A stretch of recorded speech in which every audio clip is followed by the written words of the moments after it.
Hello guys and welcome to my channel. My name is Kiki and today we will be making a beautiful dupe for this chair from Hobby Lobby.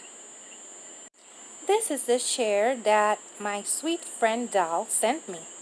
When I checked out that picture, I thought to myself that we can make this chair easily using steering sticks from Walmart.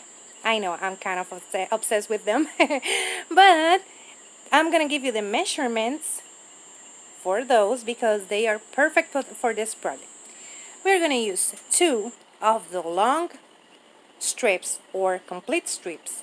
We're going to use 8 pieces of 12 inches, 4 pieces of 8.5 inches, 6 9-inch pieces, and 2 6-inch pieces. So let's get started. First, we're going to grab our 8.5 inches and 2 of the 12 inches pieces, and we're going to start adding those strips to the longer 12 inches, like I'm gluing them right now. We are using the long complete sticks for reference.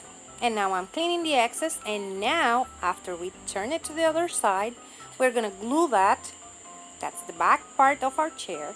We're going to glue that to the 2 long strips or complete steering sticks, like that.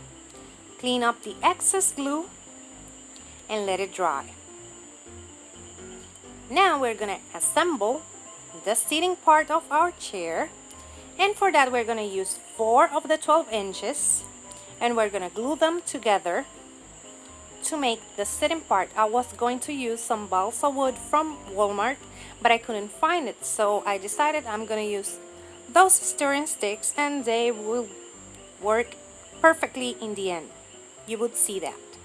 I'm scratching and keeping it as clean as I can, taking off the excess glue because we need a clean surface to paint it a little bit later.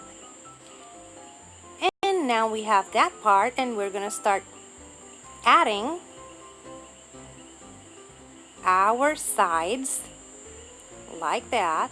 Lots of hot glue, one of the sides, lots more hot glue, and the other side.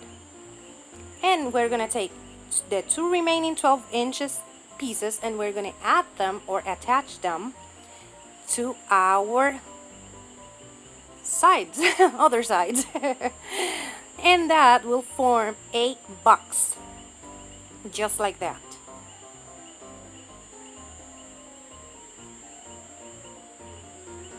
And clean off the surface, and now we're gonna attach the legs.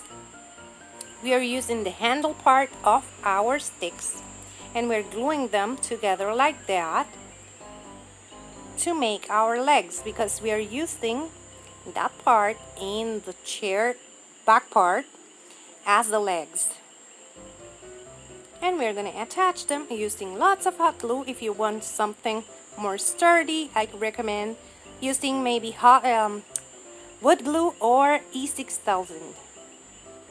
We attach those legs, and now after they are dried, what we're going to do is we're going to take the back part of our chair and we're going to add the legs to the side. Later you're going to see that I'm taking them off because I have to cut a little bit.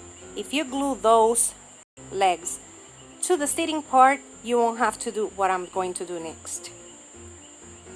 If you glue them to that, to the box, you won't have to do this cutting that I made. And I'm taking them off, marking them down and cutting, but you can easily glue them to the box and you won't have this issue that I confronted. Glue them there, remove the excess glue, cut the other one, and after you cut it, you glue it again.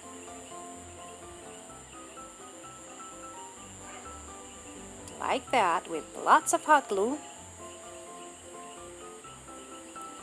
Attach it, and now we're going to attach the back part, and I didn't remember that it was just 2 little pieces, and I added lots of hot glue that I will need.